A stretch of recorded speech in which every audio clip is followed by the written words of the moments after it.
a mental health symposium.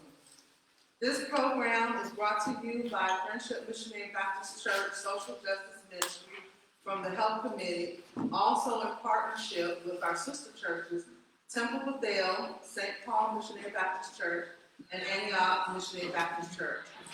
Also, we partner with our organizations who you will learn about during this session. Please enjoy the refreshments provided and served by passionate volunteers. Relax, sit back, and engage in each segment of major concern topics.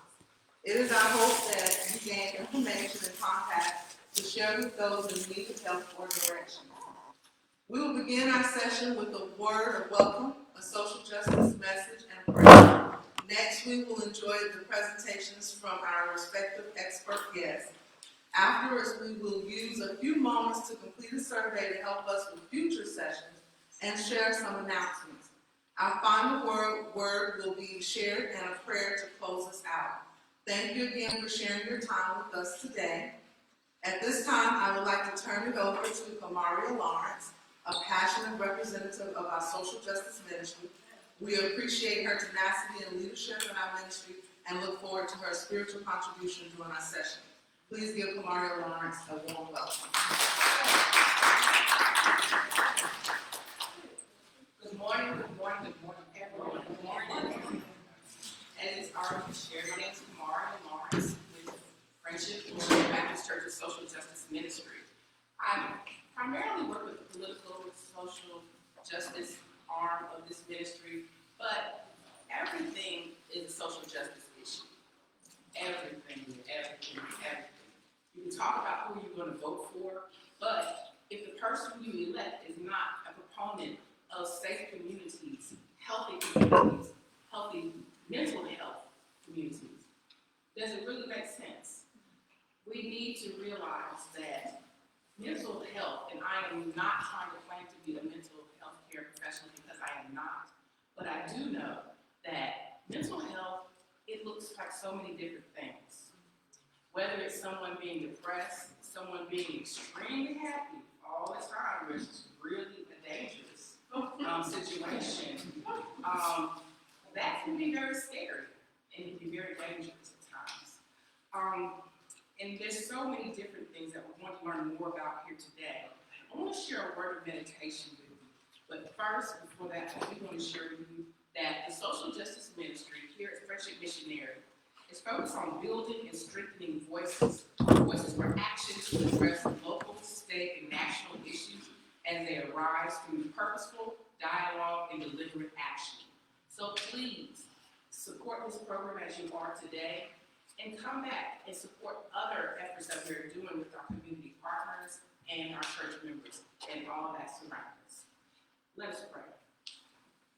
Heavenly Father, thank you for selecting each of us to wait today and be a part of this important discussion. Help us to understand and see the value in learning more, because there is nobody but you who knows everything. There is no one but you who knows what each mental illness looks like. It is a very serious issue that we are dealing with. So many people have been dealing with it for so long, but did not have a name for it. And so many families know there's an issue, but we are not talking about it. So we are gathered today to learn more. And we hope that all that takes place today is pleasing in your sight, and we ask that it will be pleasing in your sight. In your name, Father God, we each pray to you and give you all the praise. Amen. Amen.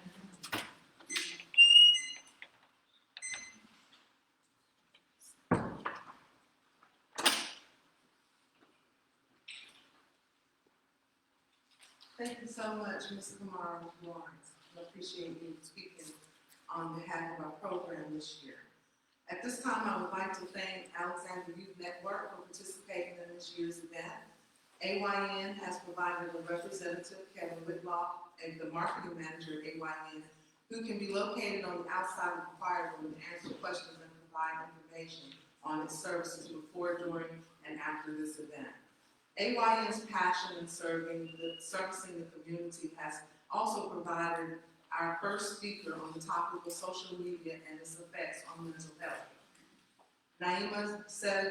Dr. Naima Sedega joined the Alexander Youth Network team in 2023 and serves as the senior psychologist. Dr. Sedega is a licensed psychologist in North Carolina. Her focus is to help individuals heal, restore, and become aware of their inner strengths. Dr. Sedega currently provides psychological testing and consultation in 30-day assessment program in Charlotte.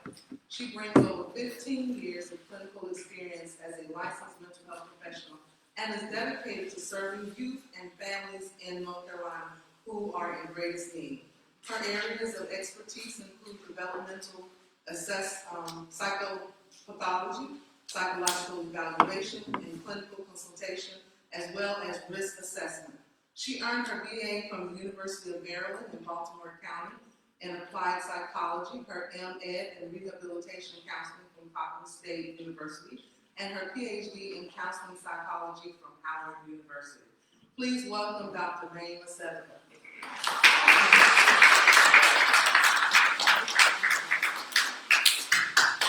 Hey, good afternoon. Oh my goodness. Every time I hear somebody introduce me, I'm like, who is that? I said all that. So I'm so grateful to be here. I know she set me up back here, but I just wanted to kind of, I like to put my finger on the pulse of the room, and, check in with everybody, see how you're doing today. I know it was a rainy day. I woke up, I said, man, it's Saturday already, and it's raining. But like she said, it's just a blessing to be here, and we all here. My dad told me when you wake up in the morning, we hit the lottery. So I'm a millionaire. So I wanted to just thank you all again for being here. I am new to Charlotte, and so after this is over, I start asking y'all questions about where y'all go out to eat and what y'all like to do the weekends. Just please mind me. But I actually am going to share a little bit about social media. It's been a big topic over the past few years, and it's going to continue to be a topic over the next couple of decades. I mean, thinking about technology and how it's impacted the way we communicate, our families, and how we do our jobs even has drastically changed. And so I wanted to share a couple of slides with you all. I'm a visual person, so most of the stuff is just for you to just stay awake. I'm the first speaker, so I'm making it a little fun for y'all. But if you could go to the next slide, I will say I recently graduated with my PhD. It took me 13 years of college to get where I am, and I wanted to just kind of thank God for just being able to. I thought 13 years ago, before my kids and everybody, I thought to myself what I wanted, and I actually made it come to fruition. I'm in my early 40s, so I feel like, dang, I'm finally getting to do what I love, and I've always had a passion for helping people. And so it just brings me so much joy to just kind of share with you all. I wanted this to be a little interactive, but I do know I only have 10 minutes or so. And so if there's questions in between, I'm always looking for a conversation. That's what I like to do. I'm trained to do that as a psychologist, is to talk. So if y'all have questions or something that you wanted to share, or even shout, just let me know, and I can pause and praise and thank God with you. But I will say, my whole point of being here is to just talk about how we take care of ourselves mentally. And I think about when they say a mind is a terrible thing to waste, and when the mind is gone, all the other parts of life are affected. And I mean not gone in the sense where we got amnesia, but if we're not in a stable place and balance, and our balance is going to look different because we're all different. And so I'm thinking about your mental health being something that it's comprised of the mental well-being, your emotional well-being, and all that can be impacted by the outside world and how there's a lot of stressors, right? There's financial stressors, there's family, and interpersonal relationships at work or even in the congregation. And we have to manage all of that stress from the outside. We have to kind of figure out how to internalize that, make sense of it, deal with it, and still do our day-to-day human stuff, right? And so this is why I wanted to talk a little bit about how social media impacts that, because that's just it could be a whole nother stressor depending on how you view social media. But I wanted you all to just think for a minute, and I want you to just ask yourself, do you have a relationship with social media? Because some of y'all might not. I mean, what is your relationship with social media? Is it good, bad, ugly? And then also the people in your circle, what's their relationship with social media? Because if you have a quote-unquote healthy relationship, that doesn't necessarily mean you're going to you might not come in contact with somebody who's being affected in a negative way through social media. So I just wanted to take a minute to think about it because it can look different for each of us, right? And so let's go to the next slide. I wanted to just talk about the brain a little bit. I mean, I honestly think, I was thinking about how to explain this in a way that's not too much biology and sociology and physiology, but the brain is fascinating, and we all know that. It helps us control every part of who we are.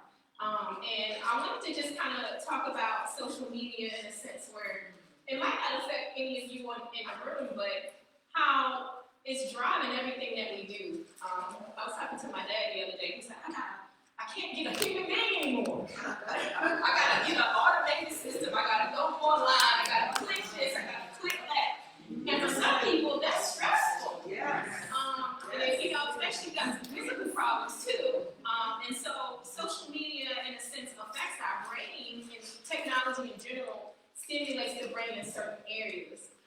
The one thing I think is most been researched now is the center brain. It's called the reward center in the brain, and that's people's pleasure zone where they get excited about certain things and they want to go on and look some things up and find out what's going on in the world, and it sensitizes us a little bit to kind of go instantly to go find something online or go click something or go read something, and it increases the hormone. It's called dopamine. I don't know if you've ever heard of it, but I won't be too clinical today, but dopamine is one of those little happy friends in our head, bouncing around, making us feel happy, bringing us joy, and hopefully, most of the time, our interactions online is to kind of have a good, pleasant experience. We're going there to connect with our friends. We're going there to maybe look something up.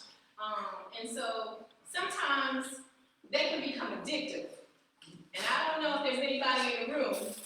You want to say something, sir? Yeah, this is where I'm now can dream on the be addicted. It can be addictive. I can't imagine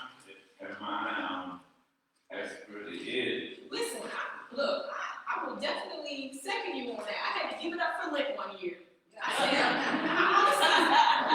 was at a stop sign. Pulled my phone out. I hear the car beeping behind me. I said, I'm at a stop sign, pulling out my phone and swipe. I had it bad, so I had to give it up because I know it can become addictive. And I like to get the analogy that it's kind of like going out to gamble at a slot machine. When you get that first win, it's like, whoa, let me keep on going. I got one more good one in me. And before you know it, it's been 10, 20, 45 minutes. The laundry still need to get done. You need to go to bed, you gotta go to work tomorrow, or whatever it is. And I think that's the part that I think is more impactful than anything. It's just, it can get addictive, and we don't really realize that. And so, the dopamine in the brain increases when we get those pleasurable feelings. It can be just to escape from the day of work. Like, I'm just gonna go online and honestly just look up some stuff, because I don't wanna deal with everything else. And so, the brain likes to help the body feel better, and that's one of the things that it does. Can you go to the next slide? I just wanted to say here on this one, the reward system, how it all kind of goes in line with the slot machine. When you win, it increases the dopamine. You keep going back for more. You win. You might lose and be like, dang, I need to get that feeling back. Let me go back. And so you keep this cycle going, and it can be negative for some people. Can you go to the next slide? Now I wanted to talk about pros and cons, and I broke it down for adults and then for kids, because I think me growing up in the 80s, there was no internet. There was no TikTok and Instagram. And my kid said to me one day, Mommy, you didn't have the cell phone and the tablet? I feel sorry for you. I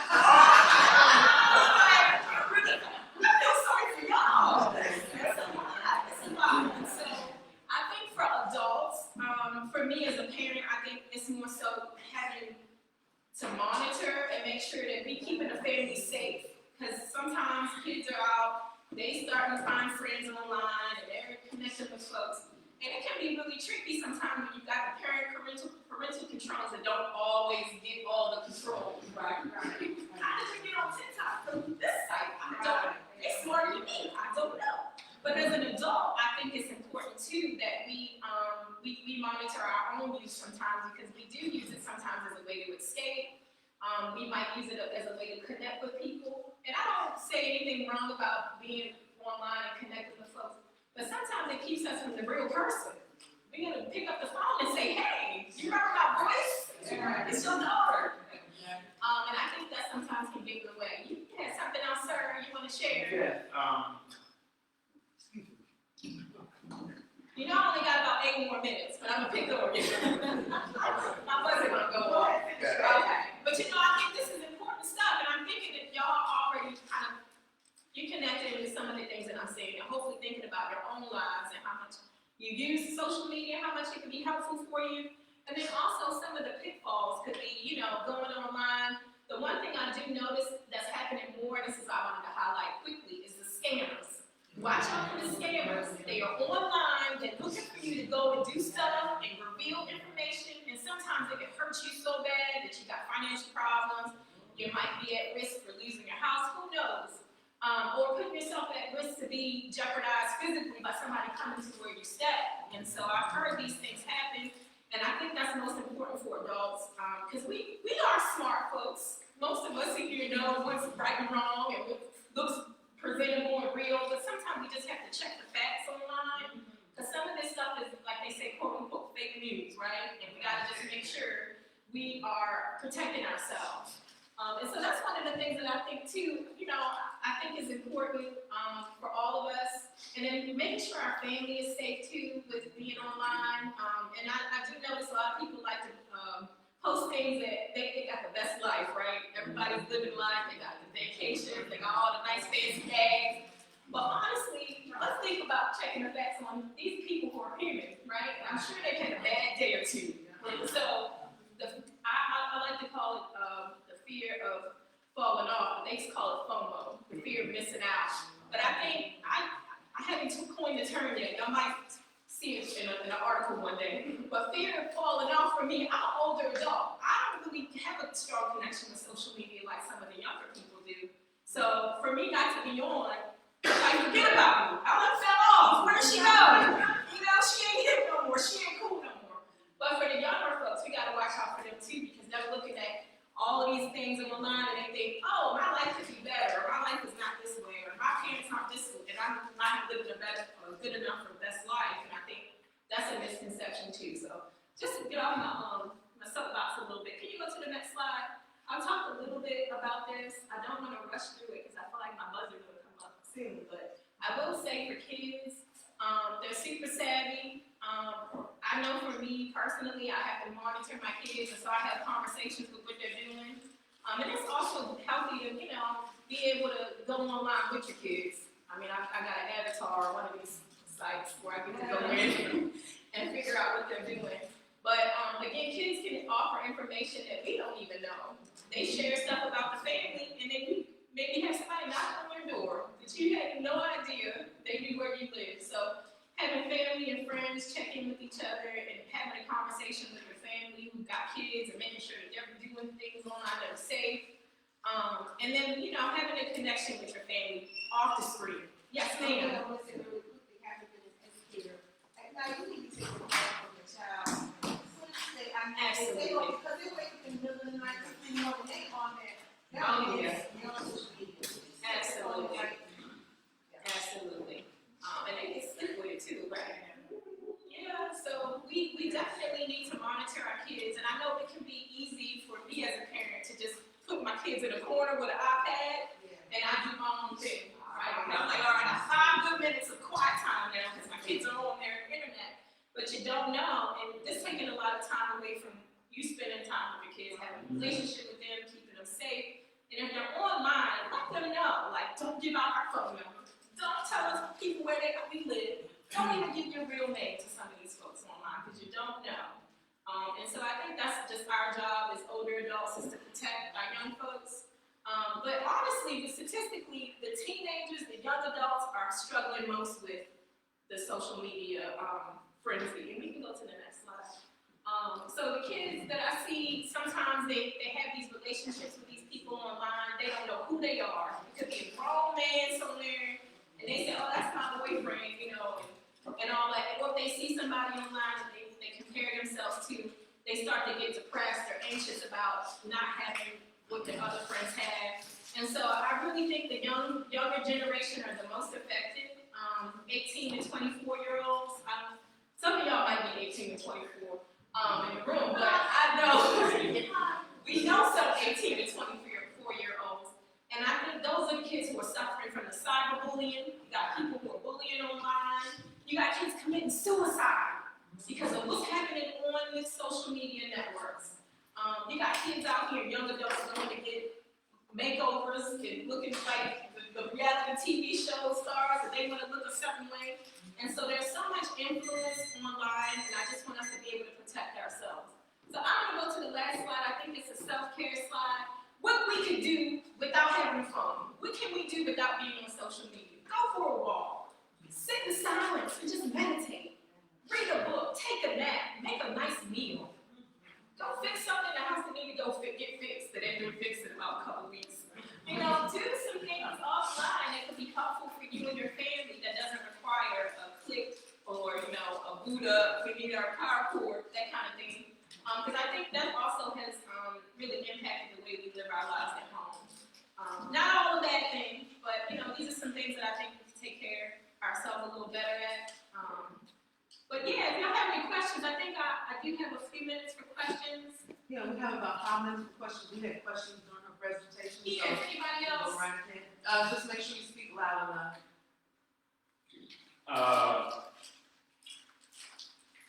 With enabling and social media, how we develop our inner self, right?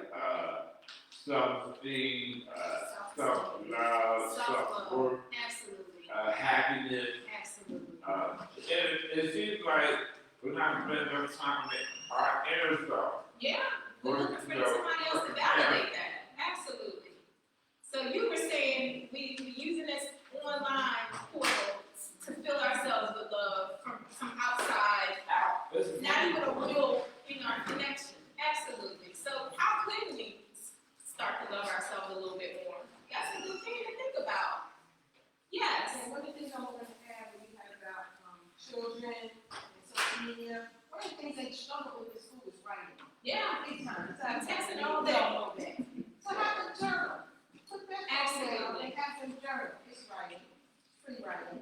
Give them a prompt. Give them write about your day, write what was great about school, what happened, write about your friends. This is what they can keep that out. Absolutely. I like that idea. Yes, ma'am. Some ideas, because I have an 18-year-old. And you know, at that point, he's off at school, you can't really tell him nothing. No, they But don't. seriously, because his phone broke, and you would have thought he was off life support. I mean, he couldn't breathe. So I'm serious. I'm like, what's the best way to try to influence or to give a, I try not to be, I can't be heavy-handed now because he's not, I can't put my hand on him. But Start paying yourself on me. yeah. Wow. He got his own money. Yeah, and I think that comes with maturity, and I think it is a different connection with younger folks with the internet that we honestly, I can't honestly relate 100% of the time, but I do know that's their lifeline in terms of communicate. I use my phone for a lot of different things, like I ask for paying something, I use my wallet, whatever it is. So I think people see the phone itself as an extension of like being able to live and do things because it's not just the internet. You got apps for everything now, right? Well, and he uses it for school. So Yeah, absolutely. yeah, but I didn't know from a parent standpoint, like how would I influence I him? would, just encourage him to have some good coping skills. Take a deep breath. Yeah. If you're driving, pull over. But yeah, to honestly have a backup plan too. If your phone breaks, what kind of backup do you have? Do you have a computer that has everything you need? Have you backed it up on the cloud? Y'all heard of the cloud, right?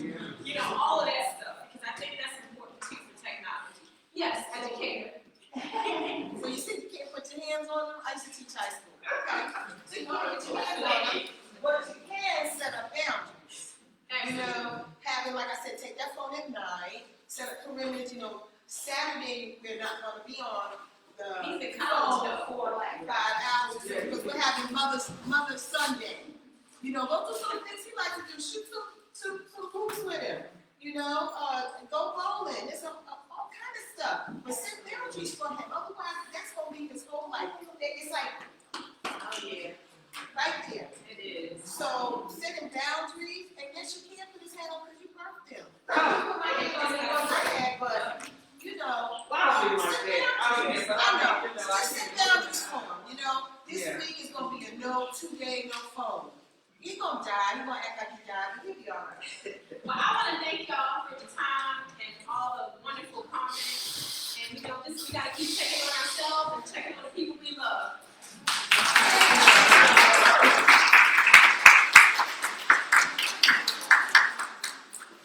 I apologize. Great job. Thank you. Could have got an extra 10 more minutes. That's all right. Next time. Okay. Thank you so much, Dr. Sutter. That was wonderful and awesome. We can all agree on that.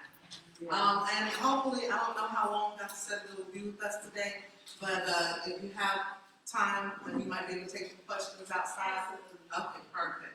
So just to let you know that. And we're going to move on with our next guest speaker.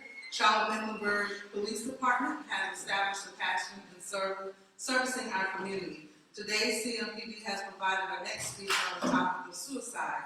What are the signs? Why do people make that choice? Our speaker is Julia Davis, and she's a clinician with CPCRT, which stands for Community Policing Crisis Response Team at Charlotte Mecklenburg Police Department. Julia previously worked and partnered with Friendship Missionary Baptist Church from Carolina Care Partnership. This is Julia's second year in support of Loving Me. Julia has also received her highest degree at a Master of Art in Professional Clinical Mental Health Counseling from South University in Columbia, South Carolina. She also has a BA Psychology degree from South University from Savannah, Georgia, and core training in 9 main areas. These include human growth and development, social and cultural diversity, helping relationships, group work, career development, assessment, research and program evaluation, and professional orientation and ethical practice. Please welcome Ms. Julia Davis.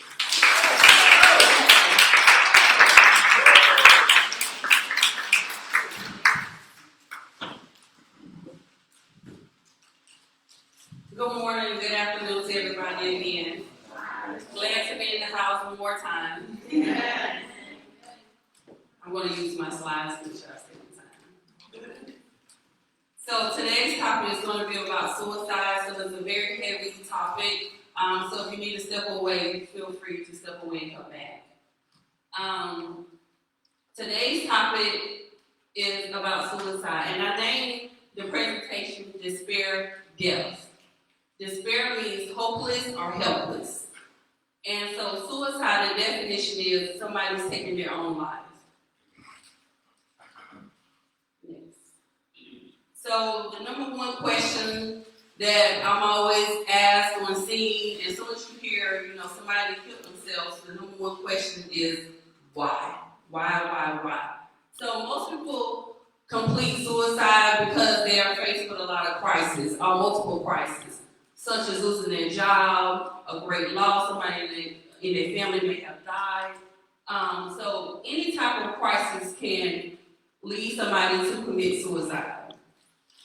Also, a lot of times people think the only way out is death. So if you got somebody who experienced like chronic mental illness or chronic pain, they may feel like, okay, there's no way out of this situation but death. So these are some of the suicide facts. Suicide is the 4th leading cause of death for adults between 15 and 64 years old. About 2/3 of people who commit suicide are depressed.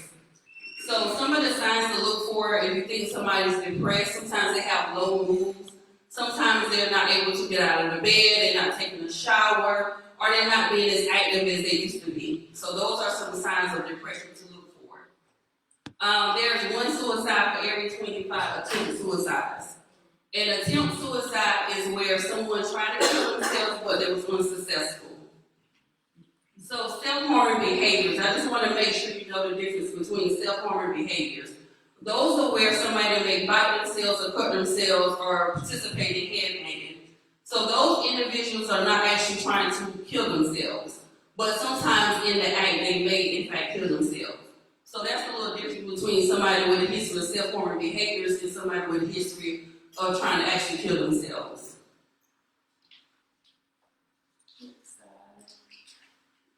Suicide facts. So this is some more suicide facts. I want to point out, backing up what Dr. said, the rates of suicide have increased for Black youth. And some of those factors are because of community violence, financial stressors, juvenile justice systems, having the status of LGBTQ, also mental health issues not being addressed, and the increase of substance use. Also, people who live in rural areas are more likely to kill themselves because they're not connected to a community as somebody who lives like in the city. You're more connected if you live in the city. So you're more isolated if you live in a rural area. Also, people 85 and older have the highest rates of suicide, not hoods. So, excuse me for my typo. So men are 3 to 4 times more likely to attempt suicide than women. Also, men tend to use the more lethal way of killing themselves, and that's by using a gun and usually shooting themselves in the head. Women tend to take pills, and also men tend to hang themselves. So there are about 113 suicides each day. Let that sink in for a minute. Or 1 every 13 minutes. So just think about how long we've been sitting here. And every 13 minutes, somebody has taken themselves out this world.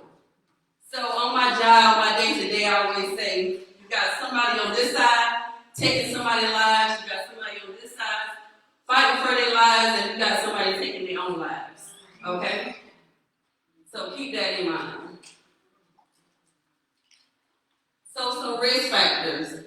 So alcohol and substance use disorder, so that makes a person kind of be more at risk for wanting to kill themselves.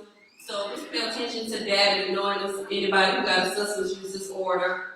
Any type of family history of suicide, if a parent commits suicide, more likely their child will do the same. So some barriers to treatment, if a person does not have adequate resources to mental health or physical health, medical treatment, they're more at risk. Also, easy access to guns. Remember I said guns is the number one way that most people take themselves out of the world.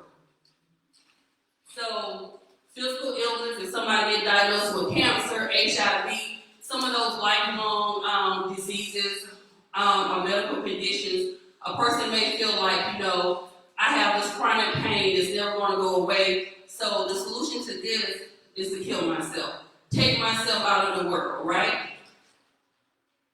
So also mood disorders such as depression and bipolar. Bipolar is where somebody may have mood swings. One day they'll be perfectly fine.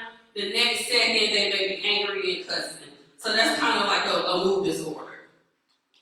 So self-isolation, remember I talked about the rural area. So if you live like in the rural area, you'll be more likely to harm yourself. And also if somebody that's older that may live alone. So I always say check on your people. Check in on your people. Call, ask people how they're doing. Is there anything that I can do for you? How are you feeling? And I think the educator said, just sit down and talk to them. Say we're going to have a day today where no phones involved. We just want to enjoy each other's company. So that's very important. Also, celebrities, if any celebrities have completed suicide, a lot of times kids and stuff, they will look at that and they'll celebrate that. So you have to be mindful of some of the shows and stuff that come on when they talk about where celebrities have completed suicide. So just be mindful of that. Also, if y'all don't understand something I say, I am from South Carolina, in the rural area, so if you need me to repeat something, I don't mind. That's my disclaimer. Next slide. So some of the warning signs, this right here is very important. And I always say, pay attention to this, and also when I provide you with the resources towards the end, because it could save a life or your life. So some of the warning signs, suicide notes, we get them often. Also, social media. If you see somebody who's writing a suicide note or post on social media, it's okay to call 911 to get these individuals some help. Because countless calls that we get where sometimes people post a video on Facebook and they actually have the gun, pointing at their head and kids and stuff are inside the home. So a lot of times they are seeking help, but if you see a post like that, please reach out to 911. If somebody's saying goodbye to family and friends out of the blue, pay attention to that. Major loss, death, job, or divorce. So all of those key factors, if somebody's been working at a company for 30 years and the company decided to shut down, that person is more likely to complete suicide because now they got more financial stress. They're probably taking care of wife and kids, and so they probably feel hopeless. I've been working this job for 30 years, and I have to, A, learn another trade, B, they may feel like, okay, all this technology, right, now I have to try to learn this. So just be mindful. If you have family or friends, if they suffer any major loss, check in with them. So chronic health problems, somebody been diagnosed with cancer, lupus, any medical conditions where it's really causing them pain, or if they lost like their limbs or something like that, check in with these folks because, these folks are not able to live life like they used to, but you still want to make sure that they know that they have a purpose. Alone, no family or friends. So if you have somebody, family in your neighborhood that you know that they don't have a lot of family or friends, please reach out to them. Go sit down and talk with them. Sometimes just allowing that person to vent and to feel that support can save a life. Because you never know what's really going on within a person's mind frame. So financial stresses, that's a big one. So financial stresses, everybody knows the prices at the grocery store, the mortgage rates, the high rent in Charlotte and everywhere else. So financial stresses, and these jobs ain't paying enough, to help with that. And so you got to make sure you check in with each other, and if you know any community resources, let people know, hey, you have enough food. If not, there's a lot of food banks and stuff around here. So just check in with people and just encouraging them to do what you can do. Because financial stresses, that's a lot. If you're not blessed to be, rich or have a great job, so that financial stress can be a huge factor. I remember when the first time since I've been alive in the market, the housing market had crashed, and so many people was committing suicide. So just be mindful of that from the years and days and stuff. We got all these wars and stuff breaking out. Just be mindful. Eventually, this housing market is going to crash again, and so you're going to have families that were so used to housing become homeless. So, just keep praying and be mindful of that. Increase in using substance. So you have somebody that they, do like social drinking and alcohol, and you see them every day. Now they're buzzed, they're drunk. You might want to check in with them more. You might want to ask some questions because a lot of times when a person is thinking about completing suicide, is they don't just wake up that morning and say, hey, today I think I'm going to kill myself. It's usually happening over time. And so they usually have these thoughts over time. And so when you see like them increasing their substance use, a lot of times they're thinking about it and it helps them boost up the courage to actually do it. Talking about feeling empty. So if you have a person kind of talking about they don't feel good enough, they don't feel like their self-worth, is important. So check in with them. Talking about feeling trapped, feeling like, there's no way out on this earth, they want to go to heaven where it's peaceful. So, have that conversation, tap in with them. Talking about being a burden to others, that's a big one. A lot of times when people, they get older, they want their kids to enjoy their lives, and so a lot of times they may feel like they're a burden to their loved ones. So have that conversation, make sure you let them know you're not a burden to us. just to make sure that they're okay. Giving away items, that's a big one. If you have somebody that kind of think about things that will probably be written in the will, and they'll start going around passing those items out. Withdrawing from families or friends, that's that sign of depression again, right? Self-isolation. Talking or thinking about death often, so just pay attention to that. You can just have that in a conversation. So if you notice somebody just talking about death a lot, you can just sit down and just have a few minutes and kind of make sure that, okay, they're not having to cause someone to harm themselves. Leading suicide methods, like I told you, gun is the number one. Pills, overdosing, hanging, and a lot of kids are starting to hang themselves. Some ceiling fans, we had a child that was on a school bus, took a computer cord, and wrapped it around, their neck, so you can almost take yourself out with anything. But definitely, if you have guns in a home, please make sure they're in a safe. And if you have somebody who's the owner of the guns and their mental health is not intact, sometimes you do have to remove the guns from the home. And knives, just kind of make sure those stuff are put up. Jumping off bridges, I don't know how many calls we go on, and it's somebody that's trying to jump off the bridge. A lot of times, bystanders, they will grab the person until we get on scene. But sometimes there's nobody there, and so the person will go overboard. Also, bodies of water, sometimes people will go and jump in bodies of water, finding that way out.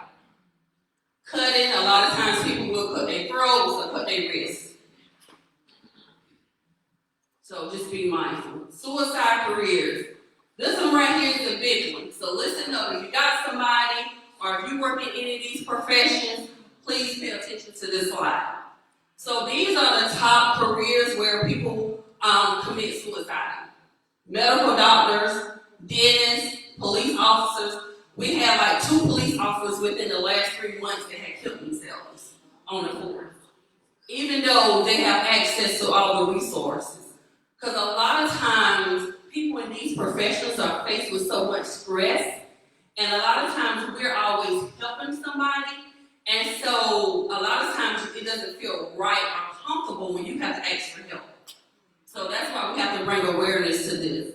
Veterinarians, financial services, real estate agencies, electricians, lawyers, pharmacists, chemists, and military personnel and veterans.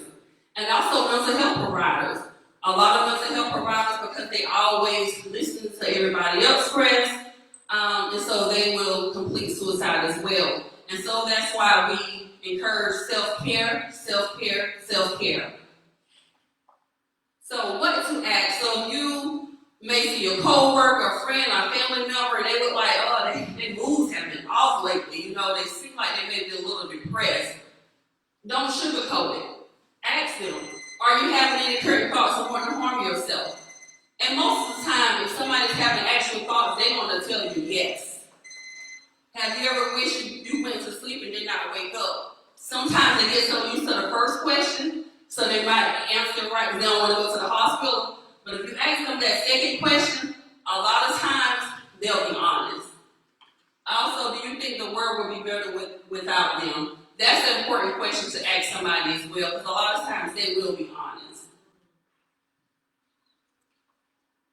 So some protective factors. So what can we do as a community, as a person, as a human being to decrease the rates of suicide? So clinical care, making sure the person has access to mental health and medical care.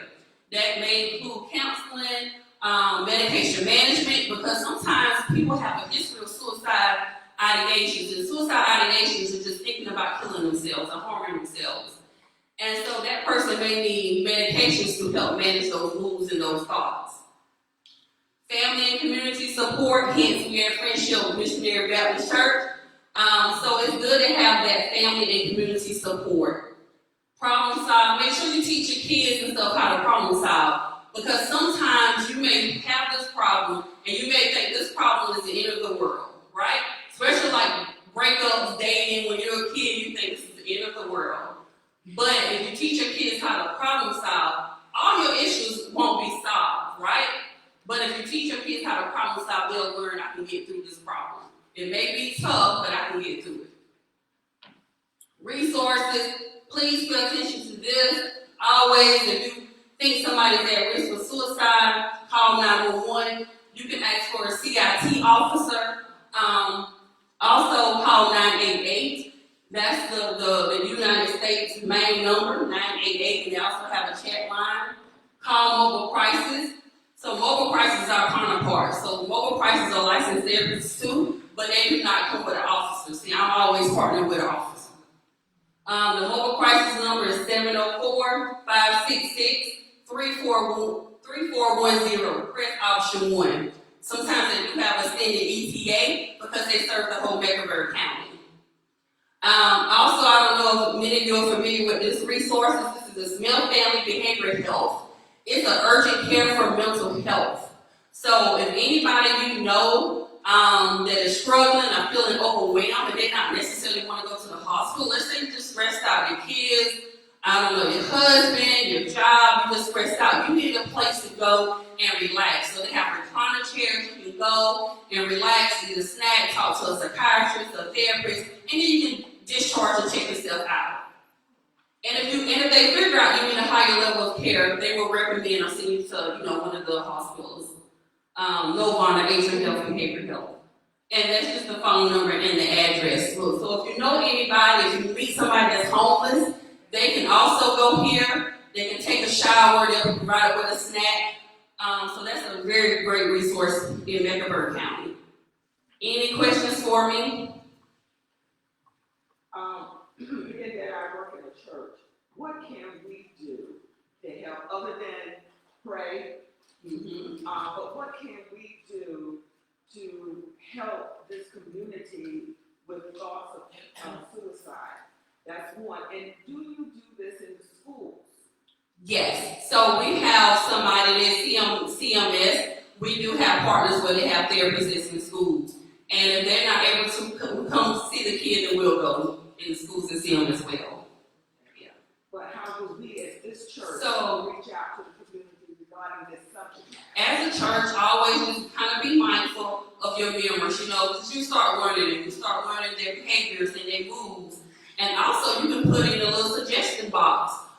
There's a lock box. So if somebody is struggling and they don't want to tell somebody in front of a crowd of people, they can put it in that box, like, hey, I'm struggling with something. And somebody maybe later can give them a call. And then also just announcing it, just like how you announce, just make sure they have these resources for mental health. You can put the 988 on your resource list when you're doing your announcements to encourage people to reach out if you have any type of thoughts of want to harm yourself or if you're struggling with mental health, period. So those are some ways that you can kind of be creative. Yeah. What I experienced, he showed no signs. What to do in a situation like that? He showed no sign of suicide committed. So sometimes, right? Most of the times they're going to show a sign, but sometimes they may not. And if they don't, there's nothing that we can do about it. And so you can't blame yourself, right? You only can pray, right? Utilize our faith and make sure nobody else does not suffer in silence. Yeah. Yes, I find myself on the street interacting on my job with a lot of individuals that are severely addicted to technology. And out there, yes, I'm North Cam, and these people are totally giving up on life. They don't see any way out. They're in a lot of pain. And I believe a lot of what's being diagnosed is accidental medical overdoses, actually creates suicide on a subconscious level.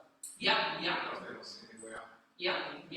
And those are one of those overdoses is what he's talking about. Fentanyl is a big deal, right, in Charlotte and other areas. And so a lot of times those folks are really not trying to kill themselves. Some of them are, but most of them are not. They're just trying to escape from the world. And just so happen fentanyl is just so deadly that they end up, killing themselves. Yeah. They don't see any way out of the pain that they're going with. So why not do a drug that is most likely to take you out of the pain? Yeah, and that's why most people use drugs, that's why most people drink alcohol, is to escape from the day-to-day struggles of living in this world. And so that's why we as the church and Christians and other religions have to be careful sometimes, because although we know the afterlife is going to be greater, right? That's where our peace at, we get to meet Jesus. A lot of times people will be like, you know what, if that is so much better, let me go now, because I'm tired of struggling. And so that's how, like, the faith in the church, you can empower people and kind of teach them to make sure they honor their lives. One way that I see educators that they don't have this. But you know what, I didn't know about this behavior center, that's good to know. Yep. I didn't know that existed. Yep. And when you go out, you have that permission? Yes, I have to, because we go on so many different calls and weapons are involved. Yeah, local crisis, they do not wear a vest, because they would just call the cops. But I have to wear this vest all the time. Yes. That was one of my questions with Smith Family Center. Is that a cost? There is no cost to the Smith Family Behavioral Health, and it's open 24 hours a day. Okay, that's good. I really like the suggestion about that box, because a lot of people are so prideful, and I'm just saying, because I know you make that happen around here. I'm just saying, you know, I just really like that idea, because I know a lot of people who, they are too proud to say they are hurt. And a lot of people can't afford to miss work to have those hospitalization stays, and that's why the urgent care, you can go in and check yourself out. You know, of course, if you need a higher level of care, they don't make you go to the hospital. Yeah, that's why I like that too. I want to piggyback off what you ladies are saying. I belong to a small church out there in Hawk Creek, and we can't grow because people won't admit we have problems. And people are, and I'm only speaking for my family, because if I can speak for my family, how do we grow as a church? Church won't grow because nobody has a problem. And right now we don't have a pastor. And everybody turns a blind eye to a problem. Nobody has a problem.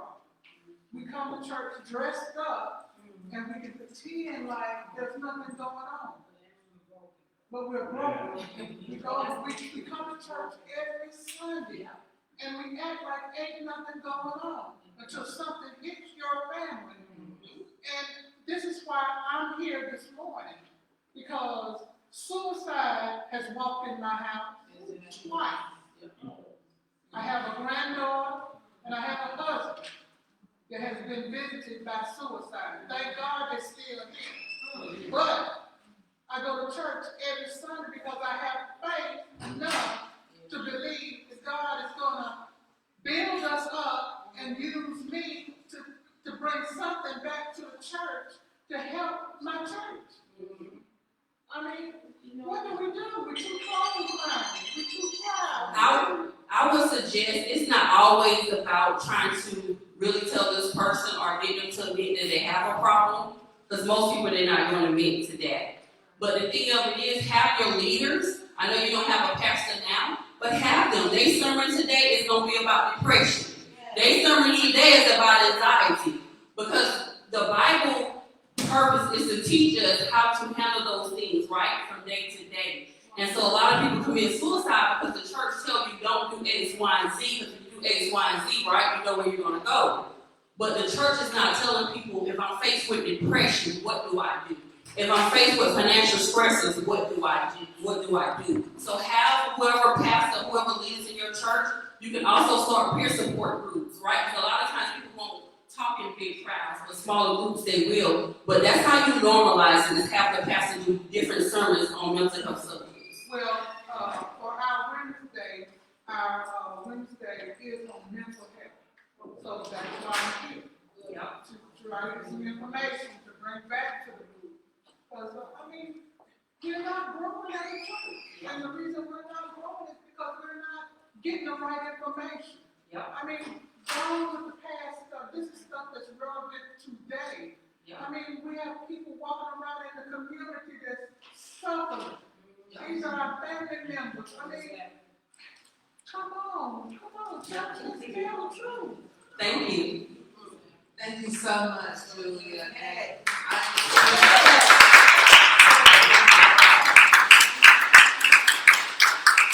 very informational, and that's why we're here today. That's the passion we have on our social justice ministry, to just talk about things and bring awareness. If Julie Davis, if you want to have any more questions for her, y'all can step outside. Oh, I'm sorry, I just want to know when you're going to give out the resource information, or just what was on the slide? Just what was on the side, and I can also tell you the website, so when you get like a resource guide, if anybody needs it, I can email you a resource guide.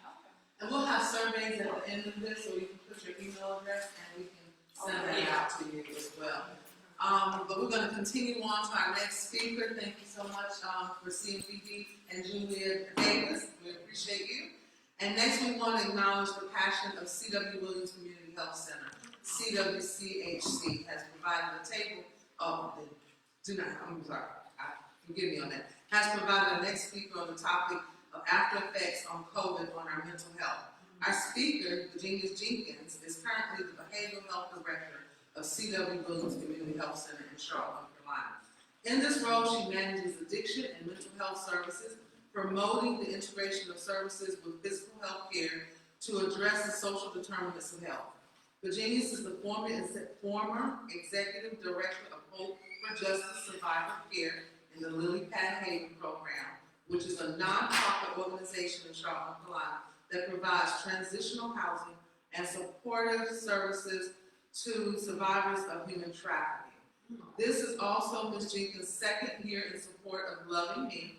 Ms. Jenkins is an accredited P positive parenting provider who has completed intensive trauma training, adverse childhood experience training, and relationship education and leadership certification.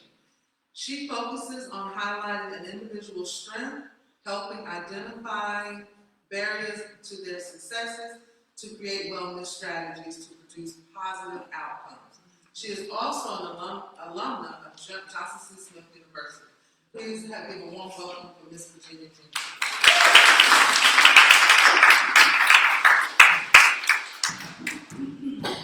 Thank you for that. She makes it sound real good. And I apologize, she said I'm a alum of JCSU. This is homecoming year. So I have a little homecoming voice. But just bear with me.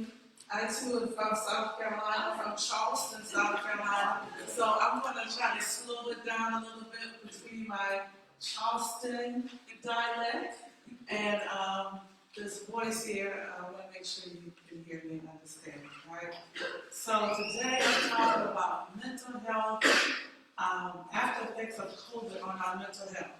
So we've had two dynamic speakers talk about social media, talk about suicide, and you're going to hear it again, right? You're going to hear it again. There's mental health impact all aspects of our life, and how we, physical, mental, it's all tied in together, right? So you can go to the next slide. So first of all, COVID. I want to let you know, I work in the health center, so I have to tell you, COVID is still here. The numbers in Mecklenburg County are still very high. There are different variants, so make sure you're practicing your hygiene. If you're wearing your mask, if you want to, make sure you're protecting yourself and don't take it for granted, because it is still very prevalent here in our community. Next slide. So this right here is just to give you an idea of some screenings. You've heard of screenings that were done before COVID and going into COVID.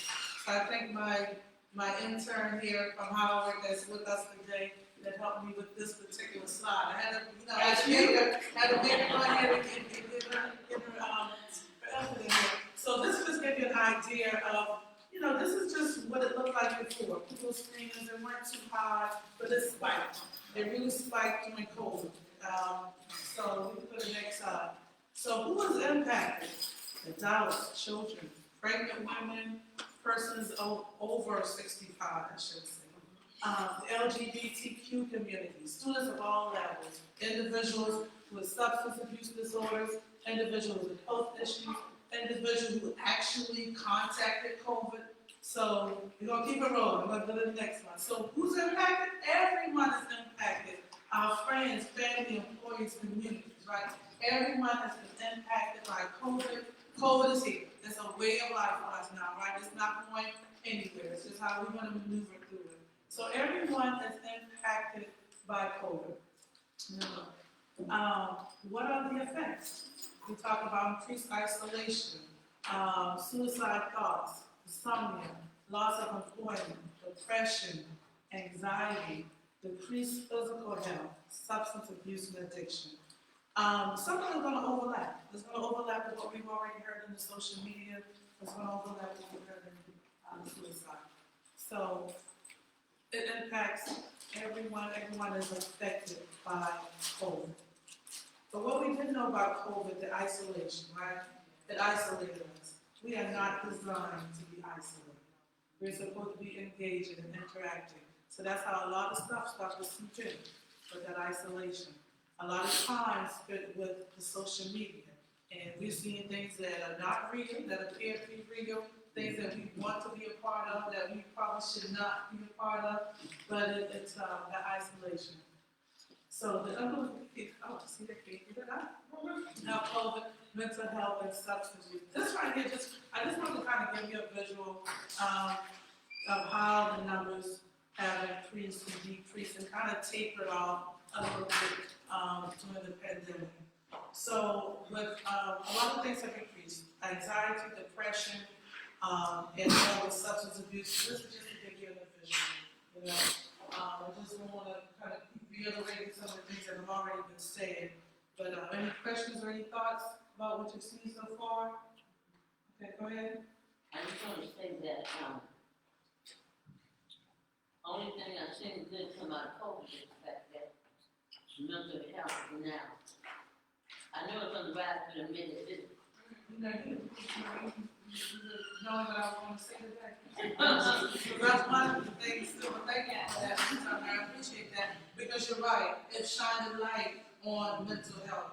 And even for us, you know, when I say us, I'm talking about in our communities, within the Black communities, we kind of had a stigma with mental health. We weren't telling nobody, we weren't talking about it. You know, it's just like you were talking about in your church, in your family, you sharing the different things. It was just something that was happening. We didn't talk about mental health. But it's very important that it did shine a light on, and it had put a lot of things in place. I'm going to talk about, I was just go here right now, since we just talking, like telehealth. We couldn't, even as clinicians, and the clinicians might know, you couldn't do telehealth and get paid the same way you would do if you were one-on-one in person. So now you have we could do telehealth services. You know, there are different things that we can do to reach people in the community. Yes, sir. I just want to tie in what young man was saying. In the Black community, how can we make the concept of education more acceptable? Vacation? Medication. Well, Anti-psychotic medication, depression medication, etc. More acceptable to our community, because I think that it's definitely needed, you know, to help our mental health state. yeah, you know, we have to not be afraid to talk about it. We can't be afraid, you know, like in our families, our friends, it's okay. You know, there's shame. Sometimes there's shame. People don't want people to know on certain type of medications. You know, so being open, just talking about it, sharing your story. You know, directing them to talk to a doctor. Finding out what those side effects are going to be. I was going to affect you. You know, talking to your family about it. So I think this education and sharing and being open will help with some of that. What's going on in February of 2021? That seems to be the highest of the anxiety and depressive order. Am I reading that correctly? You know, what's going on? The pandemic, COVID. COVID. 2021. Yeah,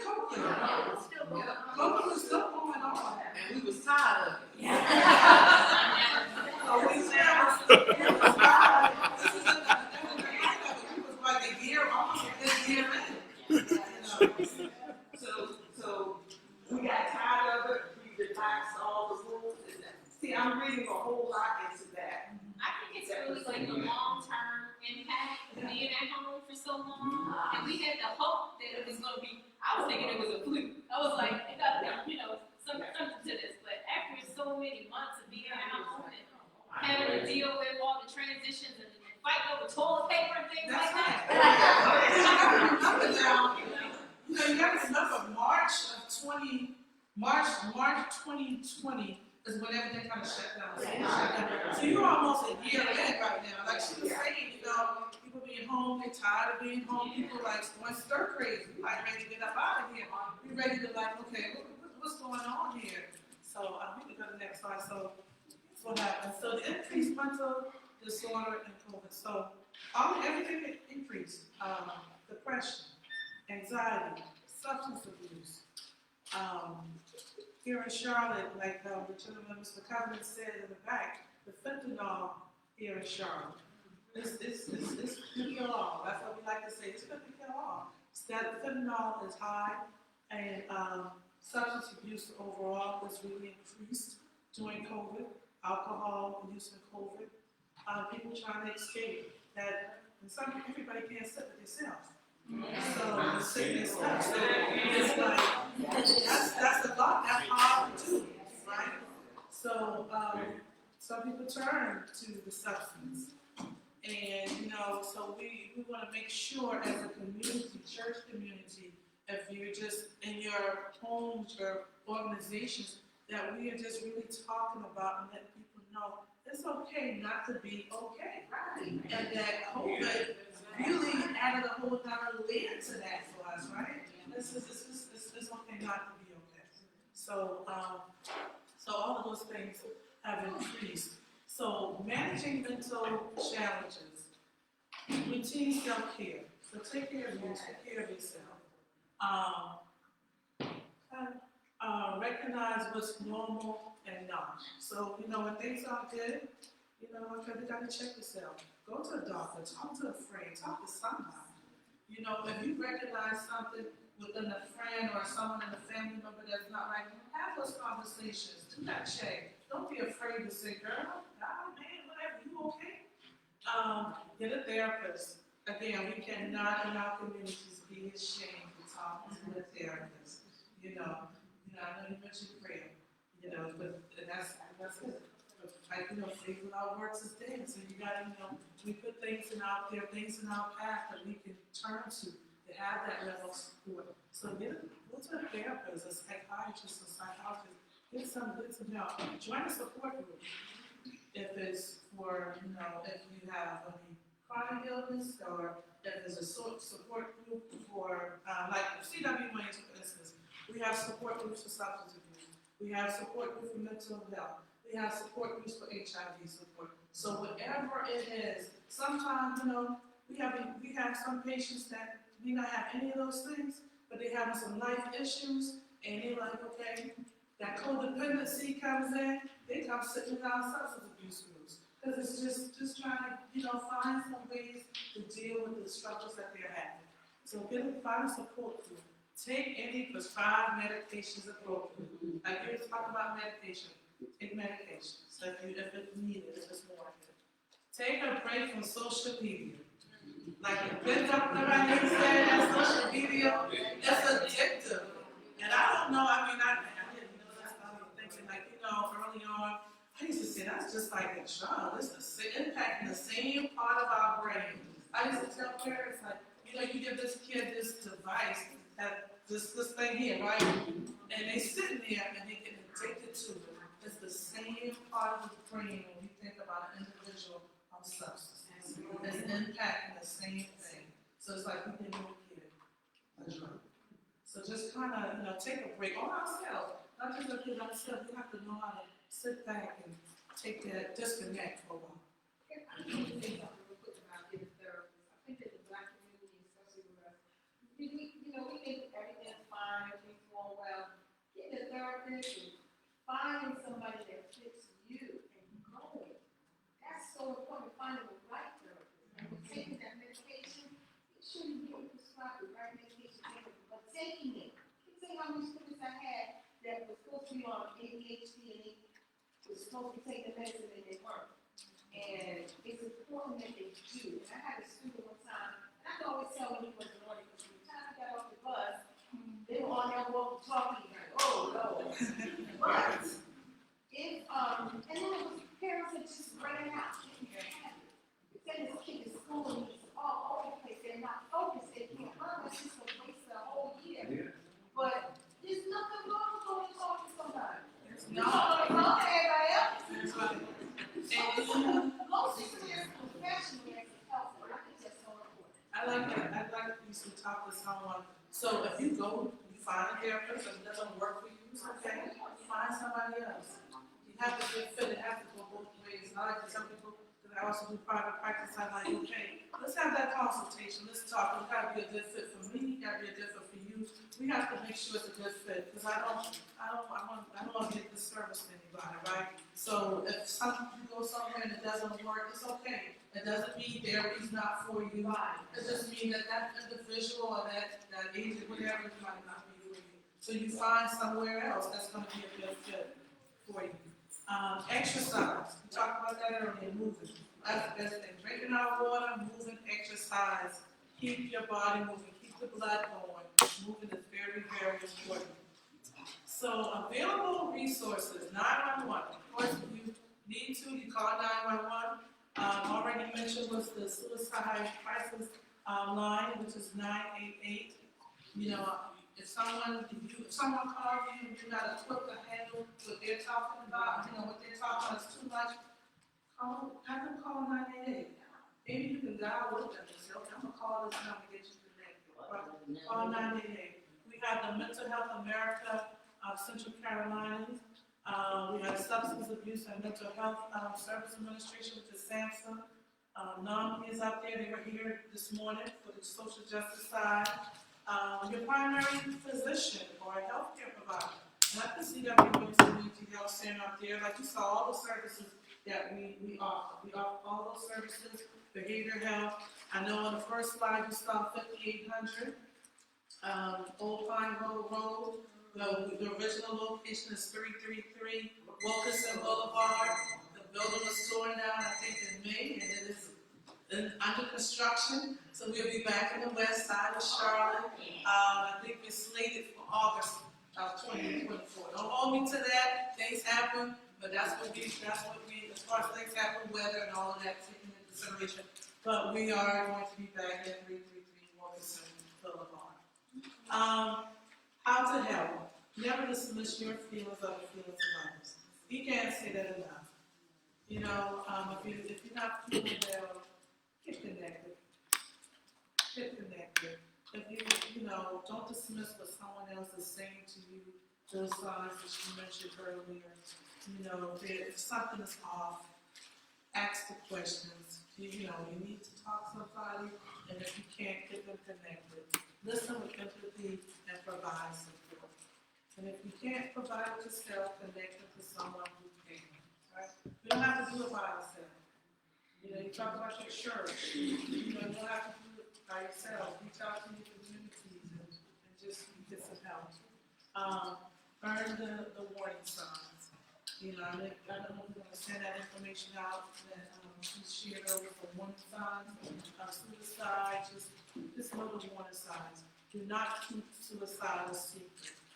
So thank you for just being transparent. Like, you know, you shared about your household, talking and telling people, because some people are hurting in silence. They don't want to share they don't want to share what's going on in their life. That's another thing we have an issue in our community. We don't want to talk about what's going on in our house. So these things can help our people, help people in general, no matter what it can help people. And don't make assumptions. You know, we in the church, but you know what they say about making assumptions. Don't make assumptions. Don't make assumptions. Maybe it's a typo. It's a dumb, right? Assumptions is a typo. Is it do this spell? You make assumptions. Okay,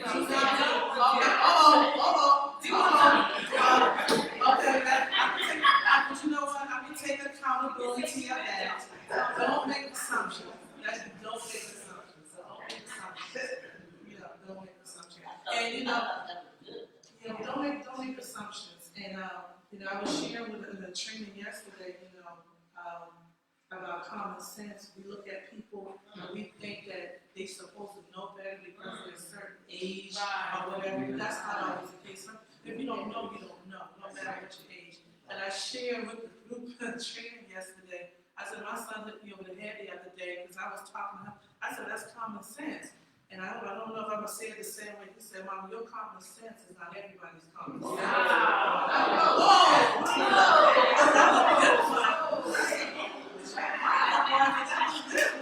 So it was so powerful to me. I was like, I had to write it down and share because we make assumptions. And we also look at people and all those positions and things that she listed. And we think anyway, they making the money, right? They doing it things. Don't make assumptions that people are well. I'm sorry, I had a question over here first, I think. I saw a hand. No, no, I just want to speak up and think I want to say. What somebody told me, common sense is not as common. COVID is, like someone said, it caused us to talk more about mental health. And I know it has caused me to keep check on my mental health because that isolation, when you couldn't go nowhere, and me living by myself, no husband, no children, no mother, no father, I'm by myself. And a lot of times I would just come up and ride up into the church on Sunday mornings to drop off my offering and keep from going online so I could see people. So I could see people and feel like staying connected. It is supposed to stay connected, we did too. Yeah. But that was one of my outlets because I realized I started keeping one check on my mental health. I always tell myself, it's okay to have a pity party, but I did not allow my pity parties to be more than 5 minutes. I've always set a limit on my pity parties, right?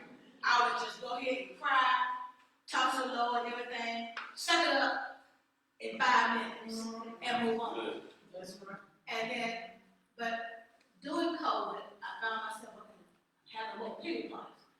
And my big struggle, I think, was fighting depression. I'm like, I don't want to be depressed, though. I got too much to be thankful for to be depressed. And suicide, I love myself too much.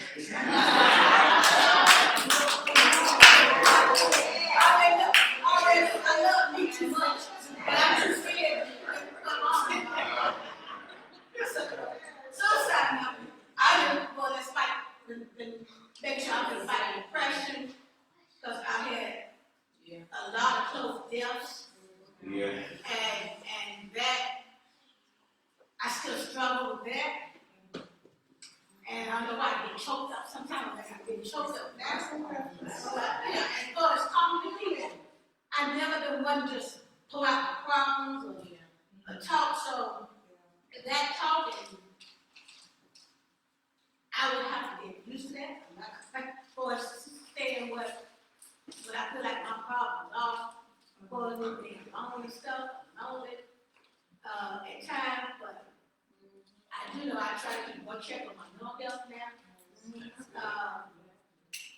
And because the deaths were long, I had several close deaths involved. And anyway, thank you, because it's good. It's just really good. Point. Thank you for sharing that. And it's a good point when you say finding somebody to talk to. Because one thing about having a therapist or having somebody to talk to, it's in that room. It's a safe space. It's a confidential space. You don't have to worry about somebody getting on that phone and saying, girl, you know what's right. You don't have to worry about that. So that's a good thing about having that therapist. And I'm glad you made me remember something about COVID and why they increased. So we had a lot of deaths, right? A lot of deaths came with COVID early on. So a lot of people had to grieve through that. And then grieving in that isolation because you couldn't have funerals. We celebrate. We went home going service, but you couldn't say your goodbyes differently. So that impacted people, anxiety and stress. So thank you for sharing and that just helped me remember to share because that added to everything increasing as well. I think COVID, like seniors, I was like, I'm 55 senior, and I had to deal with this with loneliness, you know, on a massive scale, right? I wasn't like connect. I couldn't go to church that I wanted to connect people to be alone apart. I had to develop relationships all over again, you know. And it's actually hard, you know, at my age. But I'm finding that as COVID writing, I'm like breaking out now. You know, isolation, doing things alone myself, and then finally, you know, just learn to grow, you know, out of COVID. I'm seeing that it loneliness is a major part that the senior during this whole period. So that's why it's good to check on people. I think it was some churches and some organizations like, okay, for the older population, let's make a phone call. Let's take a death basket. Let's check in on people. That's very important to check on people. Let that lady go, 'cause I don't say it. Oh, I was going to say, during COVID, I experienced several losses in my family. The thing, and it was really painful, is we couldn't get together. We created a Zoom call, and the family members, and we could see and hear their feelings. And we would do that, first we did it weekly, because we weren't seeing each other. And now, even now, COVID's down some, we still do it monthly. And that's been really, really good. But the other thing I would say is, there's nothing like face-to-face contact. Right. That's what the family's trying to do now, start getting it back together in person. I just want to share that. Okay, now we're good. Well, first of all, thank you. First thing I want to say, my mother's from Charleston, so you sounded fine. But one thing that I found, because this is what I run into with people being resistant to reaching out for help. And one thing that's helped me is I'm like, look, we are body, soul, and spirit. Yes. I say you go to a doctor for your body. Yes. You go to the church to fix your spirit. Yes. I said, and therapists are soul fixers. Yes. I say they work on your mind, your will, and your emotions. So just like you got a PCP, you got a reverend, why not have a therapist? They special, and I'm telling you, that's actually resonated with some people. And I'm like, it's a part of it. So I just wanted to share that because it's helped some of my friends know to reach out and help. Thank you. Yeah, just make sure you're taking care of ourselves and be mindful and vigilant of the individuals around us. Thank you. Thank you.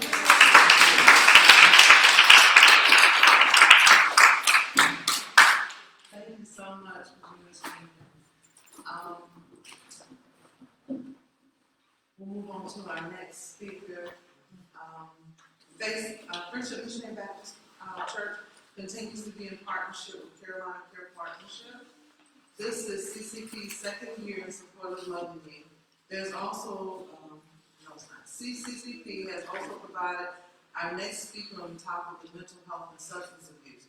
Our speaker is Ms. Georgia Fox, who is a certified peer support specialist at CCP for the last 2 years. Ms. Fox has worked in the field of substance abuse and mental health for approximately 15 years. She held several positions at Cascade Community Services. For 11 years, she held positions at Phoenix Counseling Center for 2 years. Her work is not limited to working with substance abusers and administering and monitoring drug tests and breathalyzers. Ms. Fox has assisted in facilitating groups and directed care of those who need help with substance abuse, as well as linking them with resources. Ms. Fox is a drug court liaison, assisting clients that are mandated by the court to attend treatment, probation, and court. Ms. Fox is currently attending the University of Grace and Mercy, working on her doctorate in life experience, majoring in common sense, make it make sense, and minoring in learning life lessons. We welcome her experience and her testimony. Please welcome.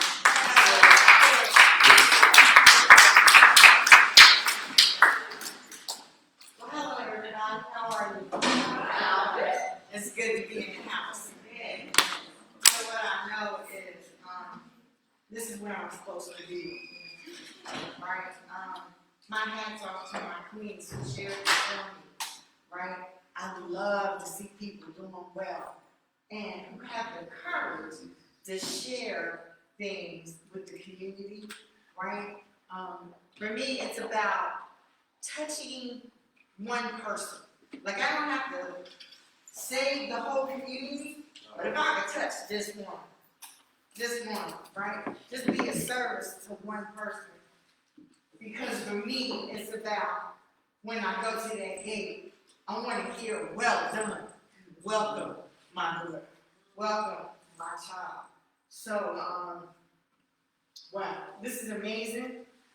What I want to share is everything that we spoke about, I'm the poster child. Wow. I'm just a poster child, right? So, I'm big on transparency. So what I like to do is I like to share with people some of my backdrop, so you know who I am now, but who I used to be, and what it took for me to get here today, right? So I'm a recovering addict, okay? I used for 30 years. I've got 20 years clean. I'm a survivor. I'm a survivor of domestic violence. I'm a survivor of suicide. I'm a survivor of cancer. I'm a survivor of, all I can tell you is so many things, right? What I know is God had his hand on me the whole time, right? And if it wasn't for him, that grace and that mercy, I would not be here. Whenever I'm asked to do or be of service, I must, right? Because he reached down in the pits of hell and pulled me out. And I need to let the next one know, right, that if he could do it for me, he'll do it for you, right? Before I go any further, it's on my heart, sister, it might be your calling, right, to start a group where you just have a conversation with people. Maybe you might want to start one-on-one with somebody, but offer that service, bless you, offer that service. You might be calling you to do some work. What I also know is that my footsteps were ordered, right? I know that I had to go through what I had to go through in order to be here today, right? So let me be transparent. I'm talking about armed robbery, B&Es, prostitution, just out in our home. Forgive me, but it's the truth, right? I need to tell you what it did to me, where it took me, in and out of jail, right? Leaving my children, just walking out, because the dope was more important, right? Because it called me by my first, middle, and last name. It was every waking and thought that I had, right? But I'm here today to tell you that there's a way out. What I know is that the rooms of Narcotics Anonymous, right, they redeemed me, but God saved my soul. Right? And when he saved me, he called me for a service, right? That I needed to be doing some work, right? For his glory, not mine, because he didn't save me for me. He saved me for the one that was coming behind. Save. Right?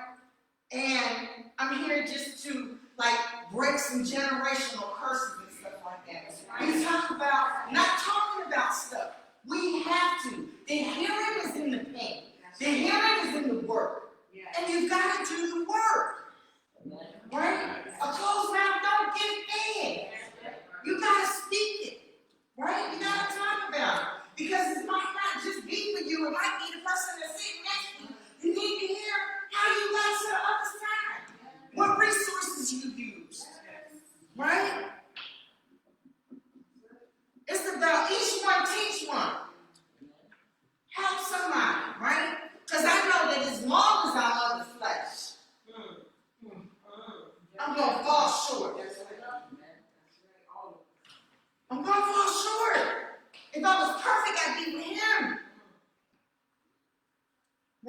This I know. This I know. Right? I've been blessed to work with women that struggle with substance abuse, right? And mental health.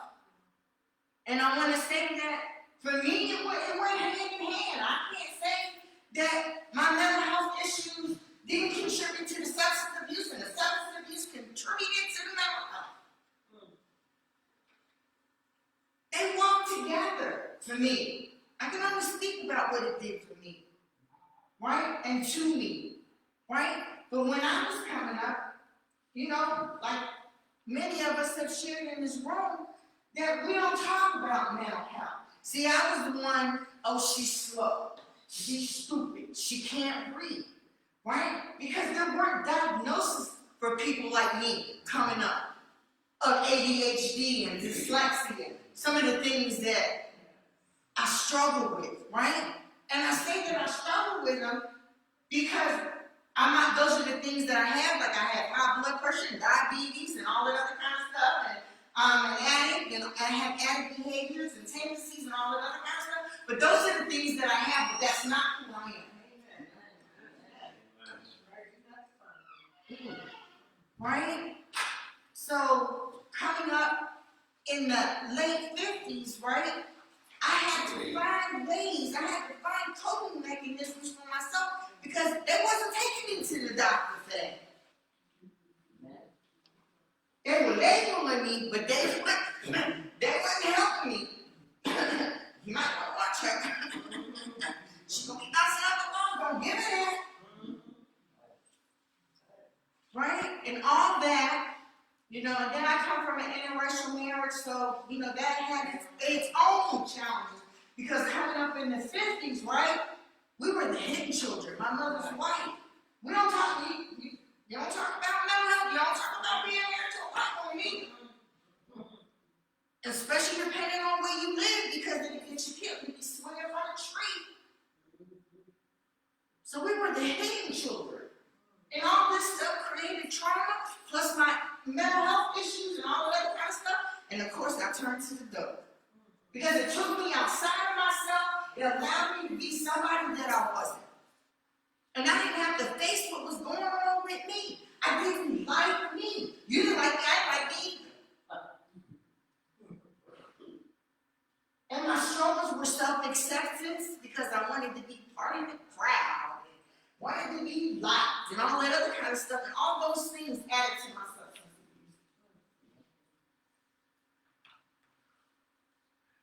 abuse. And 30 years of using, I done seen some stuff, I done done some stuff. I was somebody I tell you, I'm a product of grace. I'm a product of grace. Because if life was fair, I would not be here. Not the stuff that I did, the people that I hurt, the things that I did. But they say they weren't fair. Right? And because of my struggles and the things that I've done and in and out of jails and it led me to such a time as this. Right? I've been blessed to work with women who had the same struggles, who have done some of the same things. And because I walked 100 miles in their shoes, there was identification, and we can communicate. I can touch that one. And that was so important to me. Because I needed somebody to touch me when I was going through. It wasn't always there. I had to make my own way. Right? And that's where the men came in at. Right? Seeking that acceptance that I was not getting. Right? But I'm going to tell you, I picked.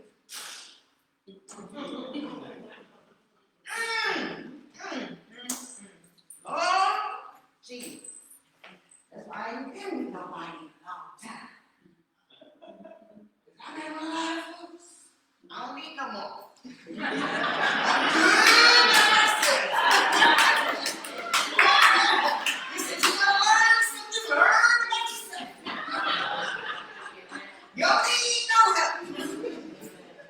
Jesus. So I know that, like I said, the things that I've been through and stuff like that, I create a bond with people because I walked that life. I lived that. I know some of that thinking, right? I always say to people, gang recognizes gang, right?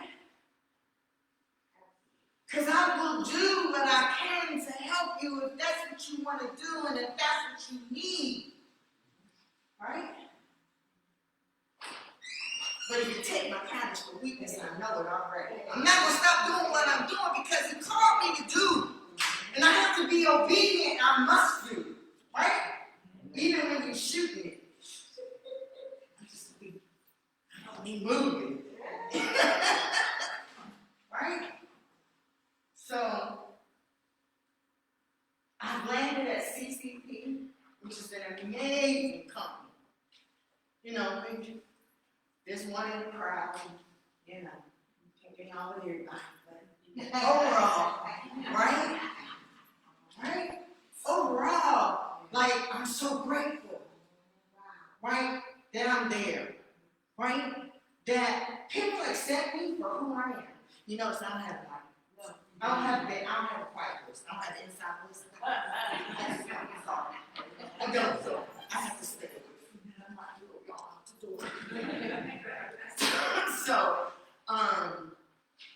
but they accept me for who I am and how I am. I was very transparent of my background because what I know is that I tell it. I ain't got to worry about you telling it. And the cloud, right?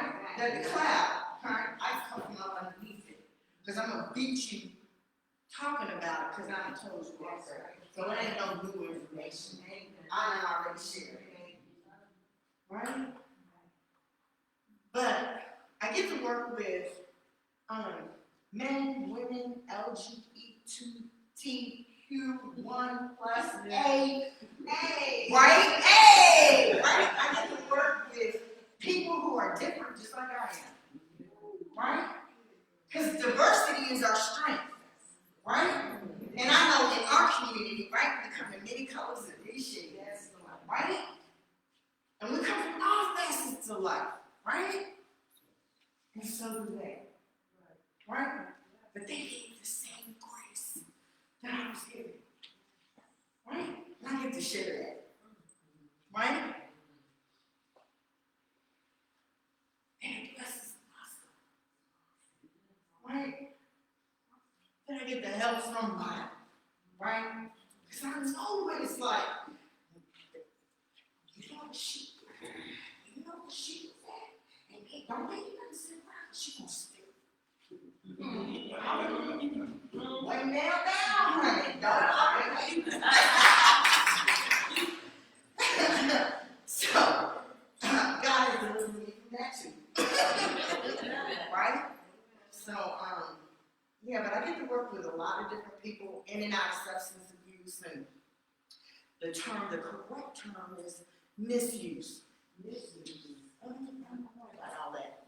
That's just me. That's my story, because I came up hardcore, and my thing is, if you use me, you use me. There ain't no, right? Because I know if you sit on the fence and you strive it, you're going to have some words to say. Right? So either we are or we're not, you know what I'm saying? But that's their policy, so I do my best to adhere to that. You know what I'm saying? But we do housing, we do medical case management, we do therapy, we hold groups, we feed folks. Can you tell me? I feed you. Right? I'm a fuck girl. I'll feed you. I don't do nothing else, I'll feed you, right?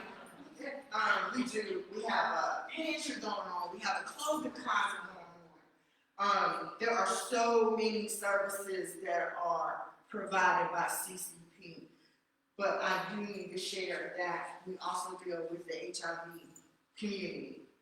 right? So that's our main demographic of people that we deal with. I hear the beep, beep, beep, beep, beep. So I guess beep, beep, beep, time to go. But I just want to thank you for allowing me to be here. Like I said, my hat is off to everybody that shared and stuff like that. I apologize for not having enough material, but I make sure that you get it, right? Some resources and stuff like that, just in case you know somebody who needs some services and Ms. stuff like that. Fox, testimony is material. Okay. Yes, All ma'am. right. Thank you. I see that.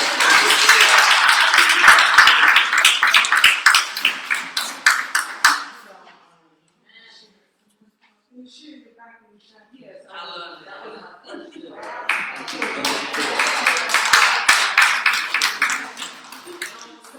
Look at the size of it. Unique. And so. All right. Yes, good job. I value, understand God for you. What your life describes my sister life. I just hate that she passed in March, we buried her in April. Same testimony. And I was praying to God that she was the first one born again. And my family, the three young ones. And I've always told her she was on the side of serving Satan. I said, boy, when you turn it around, God's gonna use you. That thing, she got it on the wrong. So I just think that she's not here to hear your testimony. I'm sorry for your loss. Yes, ma'am? Is that's where you located, at the only center, that the only place you Yes. are? Yes, yes, ma'am. Yes, ma'am.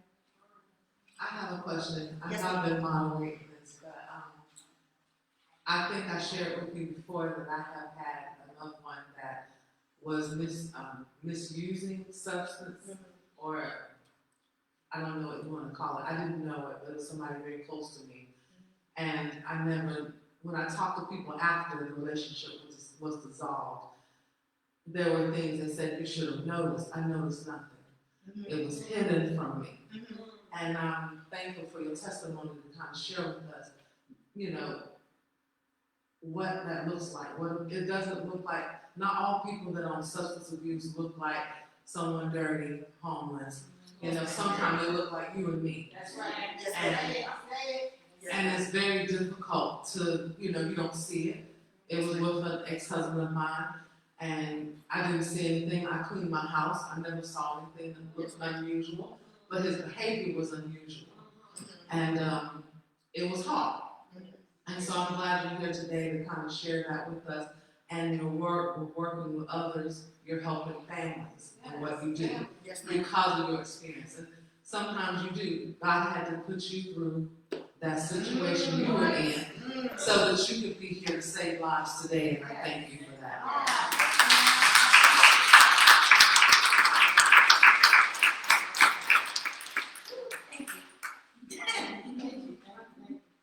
Because still, I sometimes have a hard time hearing, that I'm worthy. I still struggle with stuff like that, right? Self-acceptance, that's one of my things too. Thank God for people like this and stuff like that, where, I can go in and close the door and share some stuff, right? And I don't mind telling somebody else that I struggle with that. Right? Like I said, closed mouth don't get fed. If I don't tell you, how you know I'm hurt? How you know I need? If I don't tell you, I gotta say something. Anybody else? Thank you for your time. I appreciate you. Thank you.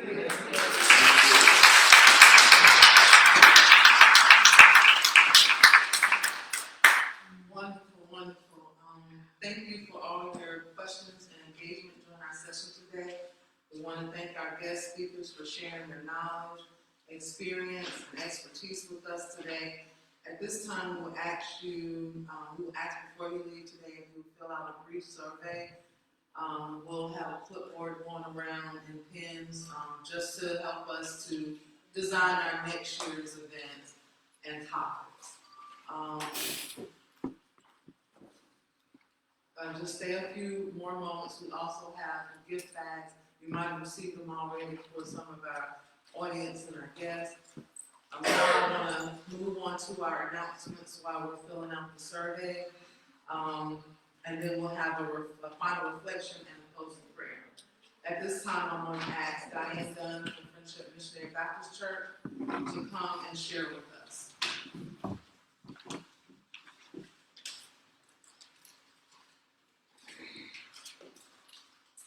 Thank you, LaShonda. Hello, everyone. The Friendship Missionary Baptist Church Social Justice Ministry has 3 announcements for you to share with you today. Make your way to the polls to vote early in the Mecklenburg County municipal race from October 26th through November 3rd, 8 a.m. until 7:30 p.m., and on General Election Day, which is November 7th, 2023. On the ballot, CMS Board of Education, Charlotte Mayor, Charlotte City Council at Large, and Charlotte City Council Districts 3 and 6, as well as the school bond. Our social justice ministry is partnering with the Mecklenburg Metropolitan Interfaith Network's annual Thanksgiving service.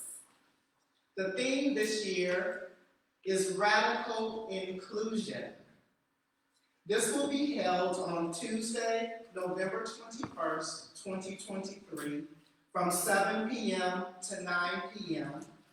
at Trinity Presbyterian Church, 3115 Providence Road, Charlotte, North Carolina, 28211. And lastly, our social justice ministry has a new podcast called Friendship Talks, Are You Listening? Available on the Spotify and Podbean networks. Yes, ma'am, Spotify.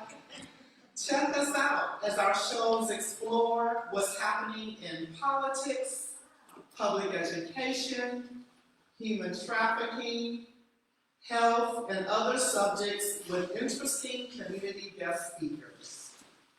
Thank you.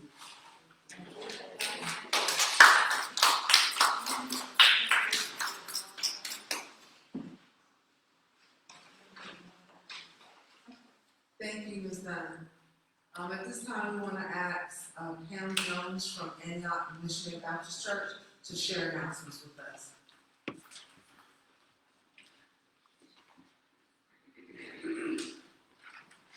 Good afternoon, everyone. As LaShonda said, I'm Pam Jones with Antioch Missionary Baptist Church in the Red Heights community. And I want to thank Friendship and thank you, LaShonda, for allowing Antioch to be a part of this great event.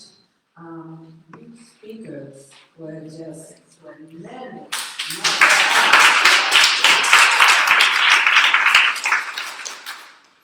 I have just one announcement from Antioch, and it's right on time. It's our health and healing ministry presenting a mental health forum entitled Let's Stop the Stigma Today. It's going to be happening on Saturday, November 4th at 12 noon. It is a free event on Zoom, and you can register at Eventbrite at our website, www.antiochfamily.org. We have 4 guest panelists who will be speaking. I hope they measure up to the standard that y'all have set so high, but I'm sure they will be excellent, and appreciate you all who wanted to come out. I have a few flyers that I'm going to leave here, so thank you.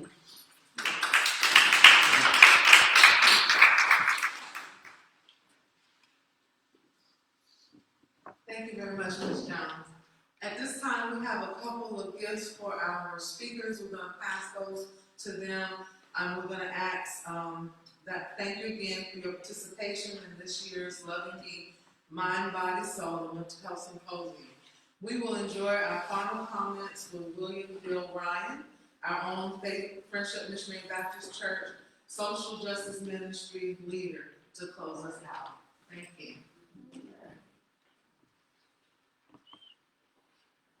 You know, we live here in a community that has excellent resources. So once again, I'd like to thank our panelists and the information that they shared with us today.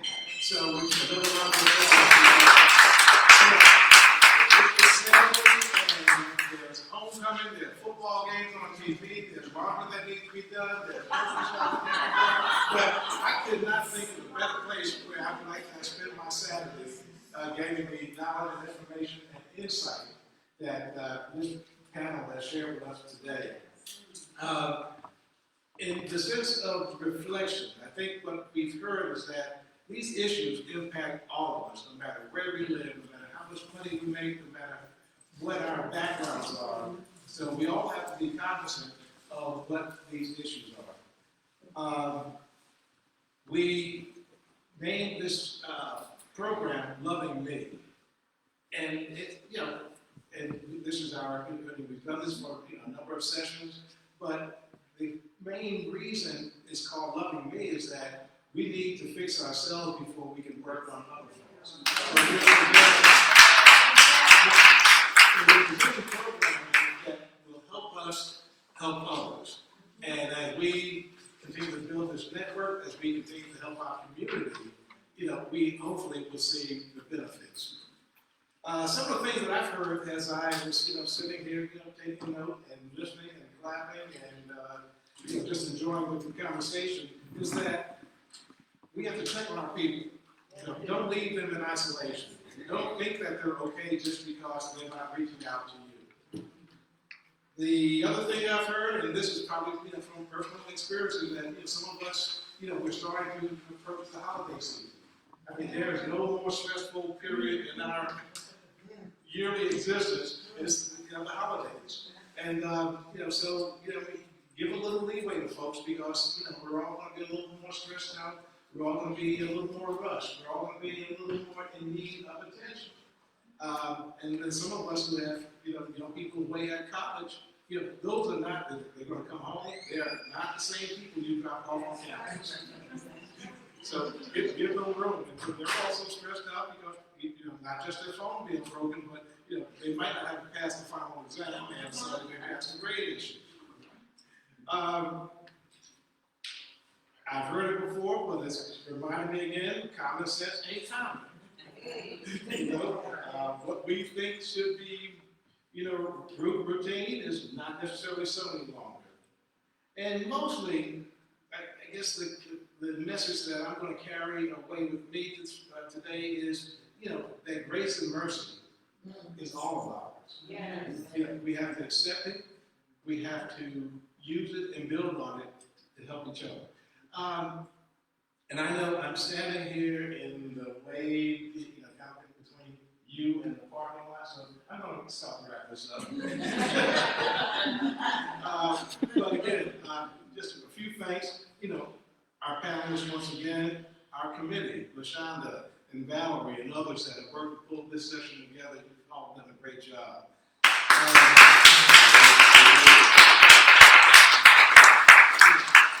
Also want to thank our guests, those here in the room who have shared great information with us. But those, we call them guests because they'll also be viewing this on Facebook, over the next period of time. So if this is being recorded, so this will be available, for others to share as well. And we talked about resources. Again, there are plenty of resources, but the most important one in the issue of suicide is on the grade bags that you're taking away with you. That 988 is right there in front of you. So please, commit that number to memory and be prepared to use it if you find someone or yourself struggling with the issue of retaining your life.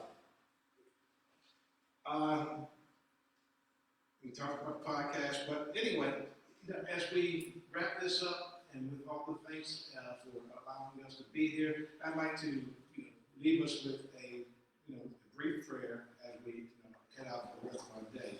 So those of you who can stand, please do so. And before we go into the verbal part of prayer, I'd like to just take a few seconds just to kind of, be quiet, think, and reflect on the things that we've heard here today.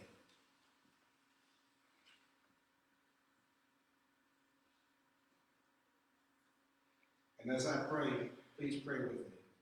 Heavenly Father, we thank you for bringing us here today. We thank you for the information that has been shared. We are going to take your marching orders to take this information out to our family, our friends, our loved ones, our co-workers, our associates. We ask, as we bring this session to a close, that you bring peace to the world, bring peace to our people, give cover to those who are suffering with issues of mental health, give cover to those who are treating those dealing with issues of mental health. Provide us with continued guidance and your continued grace and mercy. In your name we pray. Amen. Amen.